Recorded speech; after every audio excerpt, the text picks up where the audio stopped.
അടയ്ക്കാക്കുണ്ടിൽ വീണ്ടും കടുവ. അടയ്ക്കാക്കുണ്ട് 50 ഏക്കറിലെ ജോസിന്റെ തൊഴുത്തിലെ പശുവിനെ കടുവ കടിച്ചെടുത്ത് ഭക്ഷിച്ചു. തൊഴുത്തിൽ കെട്ടിയിട്ട പശുവിനെ കയർ പൊട്ടിച്ചാണ് കൊണ്ടുപോയത്. തൊഴുത്തിന്റെ 50 മീറ്റർ അകലെ പശുവിന്റെ ജഡം കണ്ടെത്തി. വെച്ചൂരി ഇനത്തിൽപ്പെട്ട പശുവിനെയാണ് കൊന്നത്. കഴിഞ്ഞയാഴ്ച ഇതേ സ്ഥലത്ത് കടുവയെ കണ്ടതായി നാട്ടുകാർ പറയുന്നു. നേരത്തെ തൊഴിലാളിയെ കൊന്ന റാവുത്തൻകാടിന് തൊട്ടടുത്ത സ്ഥലമാണിത്. ഇത് രാവിലെ പണിക്കാരത് കാണുന്നത്. നേരം വെളുക്കാൻ കാലത്താണ് ഇതിനെ കടിച്ച് തൊഴുത്ത് കടന്നതിനെ പശുക്കുട്ടിയാണ്. രാവിലെ പണിക്കാർ വന്നപ്പോഴാണ് ഇതിനെ കഴുത്ത് കടിച്ച് കൊന്നു കിടക്കുന്നത്. കടുവയാണ്, പകുതി തിന്നിട്ടുണ്ട്, തലഭാഗമൊക്കെ കടിച്ചു തിന്നിട്ടുണ്ട്. രാവിലെ വരുമ്പോഴാണ് ഇതിനെ കാണുന്നത്.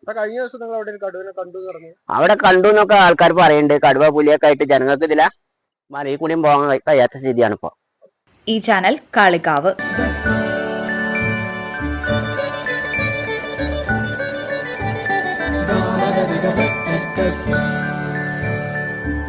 Qatar golden diamonds, Calicut road, Valanchery main road, താന.